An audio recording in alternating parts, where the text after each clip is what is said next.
Hi guys, ito po si Loy Imam and welcome back to my YouTube channel. For today's video, tuturuan ko kayo kung paano ba ang tamang pag-delete ng post sa ating mga Facebook, no? Napakadali lamang nito guys. So, syempre, ang unang gagawin natin ay pupunta tayo sa ating Facebook application. Ayan. So, after nating ma-open ang ating mga Facebook guys, dito tayo pupunta sa tatlong linya na to. Yan, click natin sa taas. After natin maklik ay i-click po natin yung profile natin or yung pangalan natin. Ayan. So nandito na tayo sa ating account guys. So dito natin makikita yung mga pinost natin. Ayan. So napakadali lamang nito guys, no, kasi binigyan ko na rin to ng tutorial kasi yung iba nalilito kung paano ba talaga i-delete yung mga posts, no? So ganito lang po yung kadali guys. I-click po natin itong sa taas. Etong blanco. Yan, click natin yan. So click natin yung tatlong linya. Ayan, so makikita natin dito yung delete, no? Edit post, ayan, edit privacy. So, bibigyan ko na rin kayo ng sample. So, i-delete natin yan siya, guys. Ayan. Delete post. So, delete. Ayan.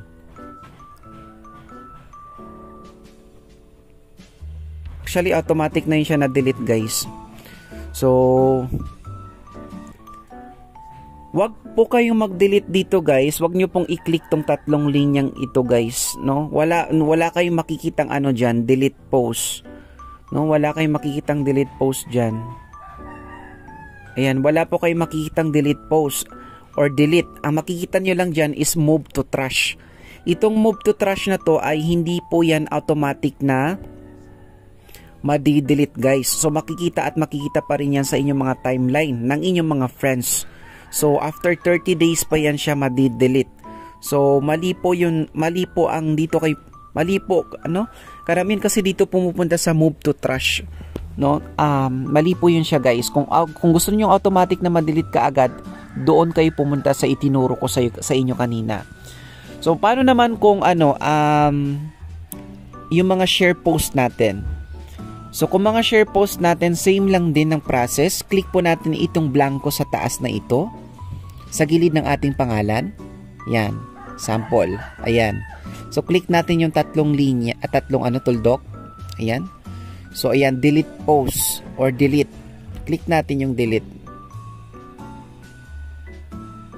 Ayan, so na automatic na po yun siya na delete guys. So ganun lang po kadali kung paano mag-delete ng post sa Facebook, no?